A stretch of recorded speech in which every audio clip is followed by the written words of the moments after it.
Hi friends, இப்போ நம்ம மகாநதி பார்க்க போகிறோம். மகாநதியில் நம்ம காவேரி ஒரு பக்கம் டேப்லெட் போட மறந்துட்டேன்னு சொல்லிட்டு டேப்லெட் எடுத்து போய் சாப்பிட்லான்னு சொல்லிட்டு இங்கே வந்து நின்னா, அங்கேயும் வந்து நிற்கிறாங்க நம்ம சாரதா. அதுக்கப்புறம் சாரதா வந்து நின்றுட்டு என்ன மாத்திரை ஒளிய வைக்கிற காமெடின்னு சொல்லி கேட்குறாங்க. எதுக்கு பதறாங்களாம்? அதாவது தன்னோட 10 மாதம் சுமந்து பெற்ற பொண்ணு 10 மாத்திரையை லபக்குன்னு பட்டுன்னு போட்டு பொட்டுன்னு போய்டும் நினச்சிட்டாங்க போல. நீ நினைக்கிறது ரொம்ப தப்பு. உன்னை டார்ச்சர் பண்ணாமல் நான் எப்படி இங்கேருந்து போவேன் அப்படிங்கிற மாதிரி இருக்க காவேரியோட ரியாக்ஷன். கங்கா வாங்கி பார்த்துட்டு இது என்னோட மாத்திரை மாதிரி இருக்கேன்னு சொல்லி கேட்க, அரண்டவன் கண்ணுக்கு இருண்டதெல்லாம் பெய்யும். அந்த மாதிரி ஆயிடுச்சு இவங்களோட ரியாக்ஷன். அப்பெல்லாம் எதுவும் இல்லைன்னு சொல்லிட்டு இவங்களே சமாளிக்கிறதுக்குள்ள இவங்க பட்டப்பாடு இருக்கு. ஐயோயோ, வெளியே போய் நின்று மாத்திரையை போட்டு கடைசியில் மனசு சரியில்லைன்னு கோயிலுக்கு போவோன்னு இங்கே வந்து நின்னா, இங்கே வந்து உட்காந்து ஃபீல் பண்ணிட்டு இருக்காங்களாமா.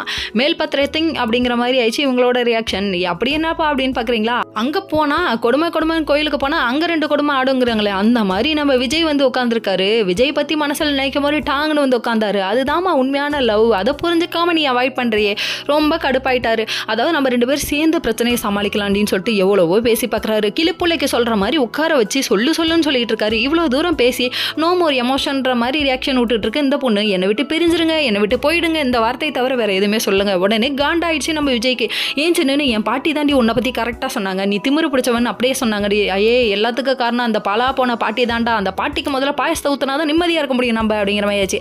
இதை வாயை திறந்து சொல்லி தொலையேன், மித்ததெல்லாம் சொல்லுவேன், இதை சொல்ல மாட்டியே. உங்கள் பாட்டி தான் என்னை வாழ விடக்கூடாதுன்னு சொல்கிறாங்க, அதை சொல்லி தொலைய வேண்டியதானே. அதை சொல்லி தொலையாமல் இந்த மூதேவி மறைக்கிறேன்னு மறைச்சி கடைசியில் வாழ்க்கையை வினையாக்கிட்டு உட்காந்துருக்கேமா அப்படிங்கிற மாதிரி ஆயிடுச்சு. அதுக்கப்புறம் பார்த்தா இதுக்கப்புறம் நான் உன்னை வந்துட்டேன்னு உன்னை பார்க்க வந்தேன்னா நீ என்ன வேணால் சொல்லுடி, நான் வந்துட்டு வரவே மாட்டேன், உன்னை பார்க்க வரல, இப்பயும் என் குழந்தைய பார்க்க தான் வந்தேன்னு சொல்லிட்டு நறுக்குன்னு பேசி விட்டாரு.